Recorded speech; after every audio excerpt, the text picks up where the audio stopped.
I think there's a lot of librarians out there that have things that they need to do for their libraries and their programming, and they're not quite sure how to go about it.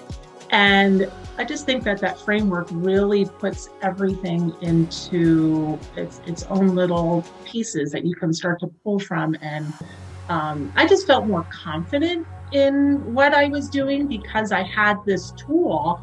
And it's a professional item. That framework is a professional piece, and it's from a respected and recognized organization.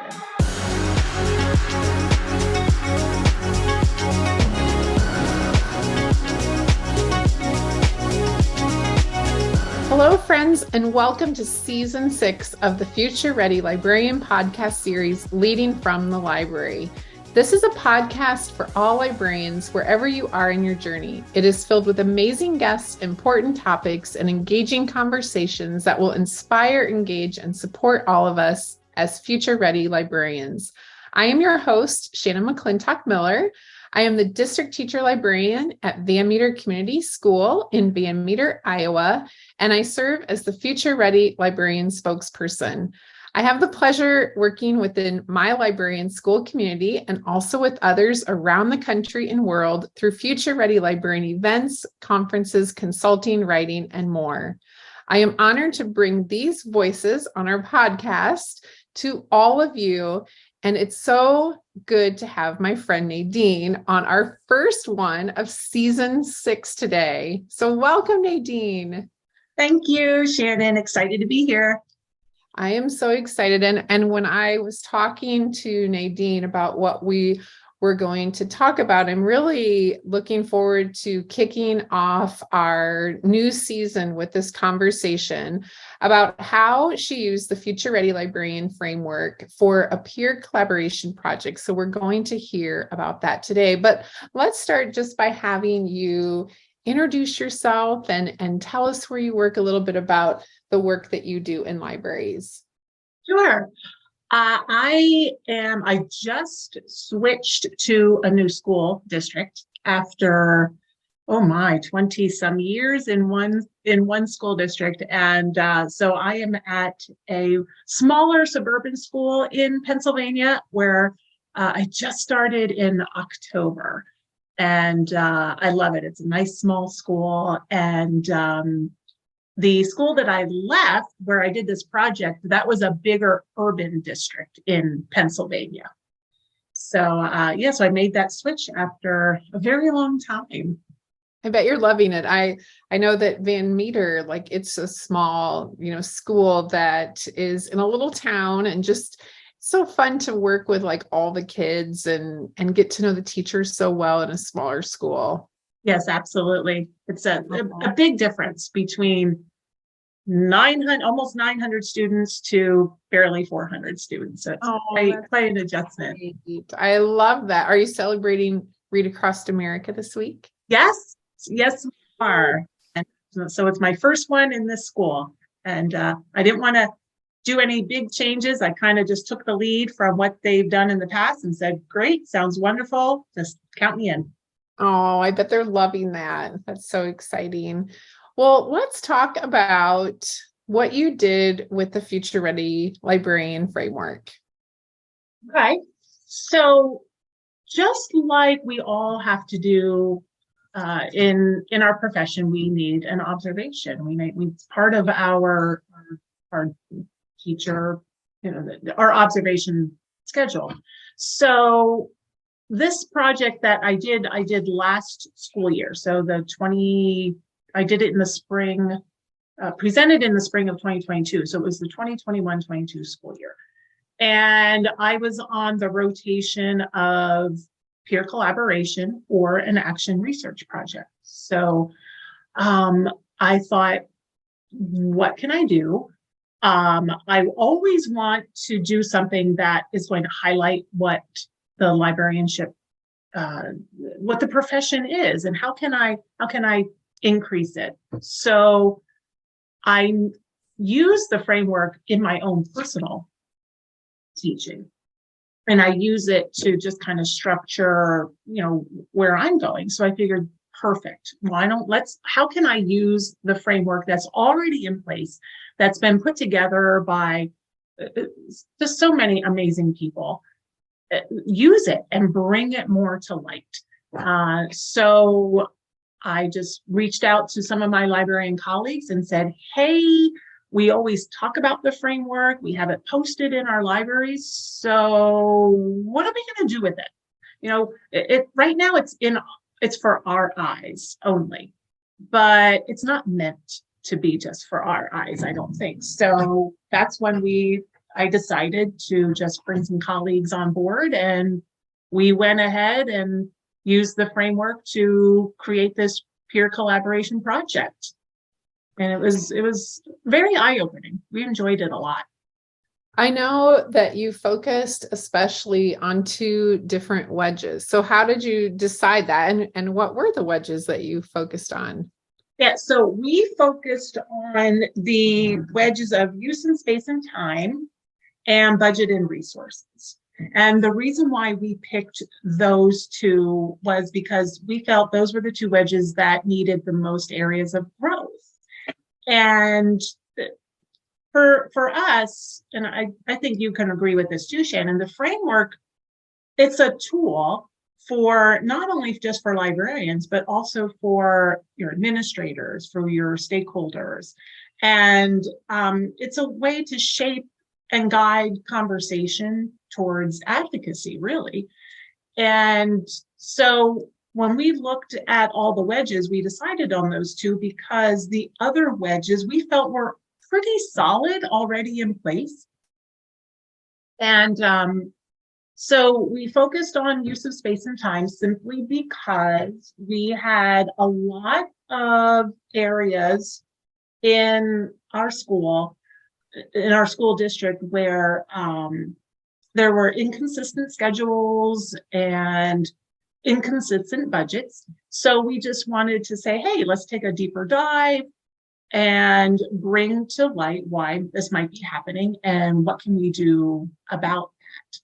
And then the space and time wedge, we had inconsistent schedules, and we had some spaces that were not like student friendly. They were in need of some love, like attention, maybe some updated decor, or better shelving that maybe was not in the best of shape. Just so we just wanted to bring to light those particular areas and what we could do to advocate for everybody, really. So then as you gathered this up, like I find this so productive and interesting, because as you gathered not only the research that you were doing and the information or changes that you wanted to make, then when you presented it, was it to your administrators? Was it to a committee? Like, how then was that information shared with your community? So we did present it partway through the project. We presented it to upper administrators somewhere towards like maybe the halfway mark. And that way we could tell them where we were going, what we generated already as far as the research that we did with our historical budget. We went back and looked historically where we've been. So we wanted to bring that to our administrators early on in the project, so that at the end of the project, we still had a few months to go. That way we could see if there would be any changes. We needed to give, the people that we were presenting it to, we needed to give them time to absorb the information and see what they could do with it. So then at the very end of the project, we then turned around and presented it again to our principals, who's ultimately the ones doing the observation. So that's who we put it in front of. That's so exciting. And then, I work with a school district in Long Island, and we've done some neat work the last few years on just updating their libraries and adding furniture. And, one of the, I think the most exciting parts was that collaboration that went on between the principals, the superintendent, and the librarians, because they were able to discuss things like, the space of where the shelves are, the size of the tables or the shape of them, and even the color, does it go with our school themes? And it's really, I think, successful and exciting when it can be a collaborative effort, because we want our spaces, to be the heart of our school. But in that, we need to do this through collaboration. And so I think using the framework is a perfect way to do that, to have those conversations too. Yeah, and that framework is what guided our conversation. And because for a while, and I think there's a lot of librarians out there that have things that they need to do for their libraries and their programming, and they're not quite sure how to go about it. And I just think that framework really puts everything into its own little pieces that you can start to pull from. And I just felt more confident in what I was doing because I had this tool. And it's a professional item. That framework is a professional piece, and it's from a respected and recognized organization. So it's not like the framework was something we just put together, just for this project. It's something that's already been in place. So you can't really, argue with how relevant it is, because it's just a wonderful, wonderful tool. Well, and one of the best things too is that no matter what role you serve in a school, there is a framework to support your role. And so as administrators, they have their own framework in Future Ready, which also is that space and time. And so when we can sit down and we can show them how we can support not only their needs, but the needs of the school and the teachers and everyone, but also showing that collaboration and how those overlap within our libraries and within our framework, I think speaks to our administrators, because they also can understand within theirs and within that wording and the leadership that they hold within schools, how we can, as librarians, truly support them, not only in the two wedges that you pulled out, but those go together in making that a whole in what we do as librarians. And so I'm sure that they were impressed and loved that as well. They did. And part of the presentation, what we did with the project, some of us had 50-minute library periods, and some of us in other schools only had 30. Now we're talking at the elementary level. We're not talking at the high school, middle school level. So at the elementary level, some of us were able to do way more things because we had more time. And that has just been something that has been ongoing for many, many, many years. So I was a librarian at that school for 12 years. And this is the first time that I really delved into a project like that. So it's something that we knew needed to be addressed at some point for the benefit of the students. So, and what was wonderful was at the end of the school year, we were heard, the administrators were heard. And so, the librarians were heard, and all of us got more than 30 minutes. So yeah, and that was something that we you just take those little wins. And because what we did with the presentation was we showed them the differences between what can I do in a 50-minute period versus what somebody was missing out on, what were the other students in the schools that were only getting 30. So that was fantastic. So there was some positive change that came out of this. Well, and also when we think about this, like in the defense of administrators or teachers or whomever, a lot of times don't know what librarians can do. And the skill set that we have and these unique things that we can bring to our students. And so advocating through this tool and just marketing the way that librarians can have an impact on our kids and our teachers is also something that we all need to remember. Every year we need to do that because it's really important for us to not only be heard, but have a seat at the table when it comes to the success of our kids. Mm-hmm. Yes, absolutely. And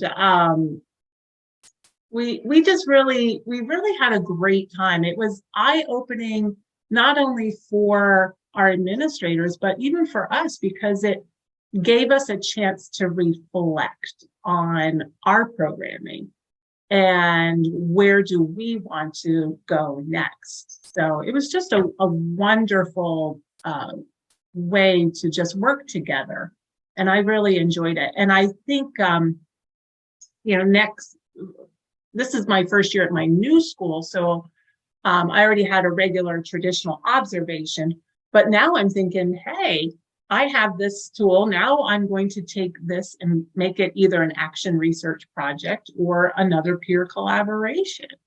I was actually going to ask you that. I was going to say, so now you're at a new school, and I mean, what a great thing to bring to them as well, because this fits with, it doesn't matter how big or small or where you're at or what kind of school that you work in, it works for everyone. And so that I think is so exciting. I know that in our school, like every year we do our professional development plan, and I always tie in different parts of the Future Ready Librarian framework because it's something that is unique to us, but again, that we can then tie into the goals of everyone else in our school. And so it makes it something that is doesn't make it easier for us, but it makes sense, I think, especially to us, but it makes sense too when we're having those conversations and observations with our admin as well.